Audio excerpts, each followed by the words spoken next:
Now we're looking at section 6.7, which is solving radical equations and inequalities. So if you're someone who really likes solving equations, you're in luck. This is a good section for you. So, example 1, we're asked to solve the square root of x plus 2 plus 4 equals 7. So again, we think of this as a number on both sides. So I'm going to subtract 4 first. We got to get rid of adding and subtracting first. And so then I get the square root of x plus 2 equals 7 minus 4 would be 3. Now we think back to how do we get rid of square roots? Well, we undo square roots by squaring both sides. And so I get x plus 2 is going to equal 3 times 3, which is 9. And then obviously we're going to have to subtract 2, and we find that x equals 7. Now we could check our answer. And if you wanted to, you can use your technology and say the square root of 7 plus 2 and then plus 4 equals 7. And check it out, that's what we wanted. So we know that that's correct. It's important to check your answer, and you look to see why that is here in example B. Now, in this one, I see that I have a square root on this side, and I have a square root over here. Now, unfortunately, I can't just add it over and make it go all together. So what I have to do is I have to square both sides, right? I square both sides. And when I do that, okay, this square root goes away, so I get x minus 12 to be by itself. But then I have 2 minus the square root of x squared, which is just multiplied by itself. Now, I wish there was an easier, nicer way to do this, but really we just have to FOIL it out. So 2 times 2 is going to be 4. 2 times negative square root of x is negative 2 square roots of x. Same thing here. And then we get negative square root of x times negative square root of x is a positive x. And that's going to be x minus 12. Now, simplifying, I see that there's an x on both sides. So by subtracting x from both sides, those actually cancel out. And so I get negative 12 is equal to 4 minus 4 square roots of x, because I can combine those. Next thing I'm going to do is I'm going to subtract 4 from both sides. I get negative 16 is equal to negative 4 square roots of x. Divide by negative 4, divide by negative 4, and I get 4 is equal to the square root of x, which when we square both sides, I get x equals 16. Now, I want to check my answer. So what I'm going to do is I'm going to take 16 and I'm going to put it back into my original equation. Okay, so square root of 16 minus 12. Okay, so let's clear all this. So the square root of 16 minus 12 is 2. Okay, so that's one side. So we said that this side over here is going to be 2 when I put 16 in. Now let's check the other side. 2 minus the square root of that. Okay, so clear 2 minus the square root of 16 is negative 2. Well, that's not right. Those two aren't equal to each other. So unfortunately, we did all this work to actually just say that this has no solution, right? Because the only value of x that I got doesn't even work. So this really has no solution. Here's a couple guided practice problems that you can try in your notes. Okay, now let's look at example 2. Example 2 is again an equation. So I'm going to add 4 to start from both sides of the equal sign. And so I get 2 and then 6x minus 3 to the 1/3 equals 4. Now what I'm going to do is I'm going to divide both sides by 2 so that those cancel out. And I get 6x minus 3 to the 1/3 is equal to 2. Now how do I get rid of 1/3 powers? I put them to the reciprocal, which would be 3. And so these cancel out. And I say that 6x minus 3 is going to be equal to, well, 2 to the 3rd is 2 times 2, which is 4 times 2 is 8. Okay, so now I can add 3 to both sides. And I get 6x equals 11, which means x is equal to 11/6.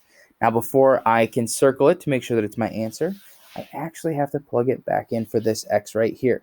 But again, using Desmos, using our calculator, it actually can look kind of nice. So let's try that. So we'll say 2, and then in parentheses, 6 times 11/6. Okay, right there.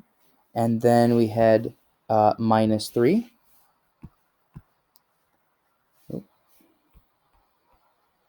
Minus 3. And then all of that to the 1/3 power. And then we wanted it to be minus 4. And check it out. It actually does work. 11/6 does work in there. So we can circle it and know that that is the correct answer for this one. Okay. Here's a couple guided practice problems that you can try in your notes. Make sure you check your solution that you find to make sure that it actually is a solution. Okay, so here is example 3. Now in this one, we're asked to solve radical equations, and it's a multiple choice problem. So an easy way is you could actually just take these values and plug them in for n to see which one actually gives you 0. But for the sake of practice, we're going to actually just solve it out. So the first thing I'm going to do is I'm going to add 6 to both sides, right? And so I get 3 times the 4th root of 2n plus 6 equals 6. Now I have to get rid of this multiplying by 3 on the front. So I divide both sides by 3, and I get the 4th root of 2n plus 6 is equal to 2. How do I get rid of 4th roots? I put them to the 4th power.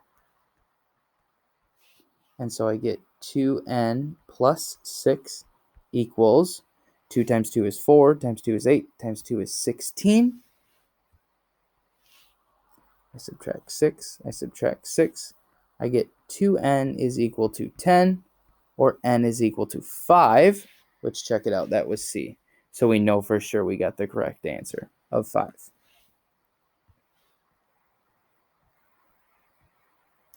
Now, we're going to look at radical inequalities. So remember, now we're not looking at equal signs. We're looking at less than or greater than, less than or equal to, greater than or equal to problems. Now, they have a nice little 3-step process here. The first process is to identify the values for which the radicand is non-negative. That's a fancy way of saying making sure that underneath the square root is greater than or equal to 0. So that's what we're going to do first. So if I look at this problem right here, I see right here 5x minus 10 is a square root. And we want that 5x minus 10 to be bigger than or equal to 0. Why is that? It's because then I don't have i's and stuff in my answer, right? So I purposely make it so that I don't have to worry about them.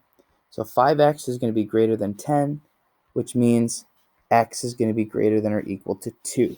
Okay, so automatically I know that all my x's have to be bigger than or equal to 2. Now let's solve it out. So I subtract 3 from both sides, and I get the square root of 5x. I'll rewrite this. 5x minus 10 is less than or equal to 5. Okay, so now I have to get rid of the square root. I do that by squaring both sides, and I get 5x minus 10 is going to be less than or equal to 25. Oops.